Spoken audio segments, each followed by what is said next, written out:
안녕하십니까, 박사입니다. 라이칭더 타이완 총통의 취임 100일을 맞아 옌따의 신원에 출연해 러시아와 중국에 대해 아주 자극적인 발언을 했습니다. 그는 중국이 타이완을 병탄하려 하는데 이는 사실 영토 완정을 위한 것이라고 할 수 없다고 말했습니다. 그러면서 중국이 정말로 영토의 완정을 추구한다면 청나라 시절 러시아가 아이훈 조약으로 차지한 영토를 되찾아와야 한다고 주장했습니다. 또 중국이 타이완을 침략하려는 목적은 규칙 기반 세계 질서를 바꾸려는 것이라고 됐습니다. 서태평양과 국제무대에서 패권을 차지하려 한다고도 했습니다. 이해를 위해 지도로 설명드리자면 라이칭더는 오른쪽에서 두 번째 오렌지색으로 표시된 지역을 말한 것입니다. 1858년 아이훈 조약으로 러시아 영토로 편입된 지역인데 면적이 60만 평방킬로미터입니다. 러시아 중국 국경의 여러 드넓은 지역은 사실 러시아인의 거주지역도 한족의 거주지역도 아니었습니다. 대체로 소수민족의 거주지역으로 인구가 희박해 근대 영토 개념을 가진 국가가 조약을 통해 편입하면 그만이었습니다. 중국인들은 중공이나 타이완이나 국수주의가 강합니다. 중국인들은 몽골조차 원래 자기네 건데 1945년 얄타 협정으로 독립했다고 아쉬워합니다. 몽골이 독립한 것은 거의 소련 덕분이었습니다. 참고로 이 지도에서 몽골 북서쪽에 있는 게 세르게이 샤이구의 고향인 투바 공화국입니다. 17만 평방킬로미터 크기인데 1921년에 독립했습니다.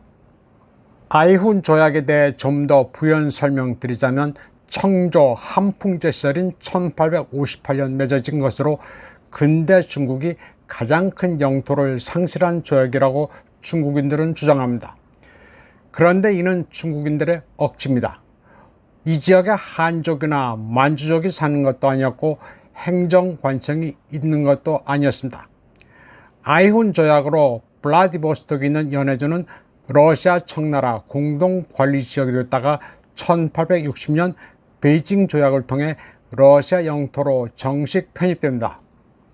중국에 대해 타이완을 갖기를 원하면 먼저 러시아로부터 넘어간 땅을 회복해야 한다는 라이칭더의 발언에 로이터, 가디언 같은 앵글로색슨 매체는 반색했습니다. 뉴스위크도 라이칭더가 중국이 러시아의 영토를 할양했다고 조롱함으로써 한 방 먹였다고 보도했습니다.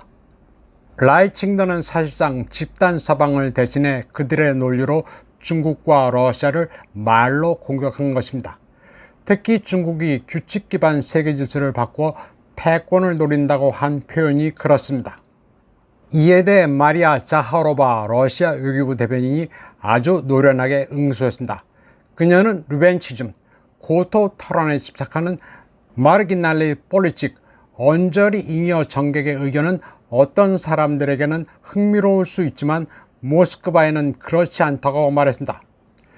자하로바는 라이칭더를 총통이라 부르지도 않고 언저리 정객이라고 지칭했습니다. 중국에서도 라이칭더를 총통이라 부르지 않습니다. 대신 타이완 띠취 링다오렌이라고 부릅니다. 자하로바는 라이칭더에게 타이완 자신의 경제 문제나 더 신경 쓰라고 건의했습니다. 그러면서 타이완은 베이징을 대표해서 어떤 성명도 발표할 권리가 없다고도 했습니다. 또 라이칭더는 미국의 선동하에 멋대로 개처럼 지저대고 있다면서 이는 타이완 국민에게 좋을 게 하나도 없다고 말했습니다. 마리아 자하로바가 라이칭더가 개처럼 지저댄다고 하면서 사용한 단어는 러시아어로 라야츠였습니다. 라이친다, 즉 라이칭더가 라야츠, 개처럼 지저댄다고 표현함으로써 라임까지 맞춘 것입니다.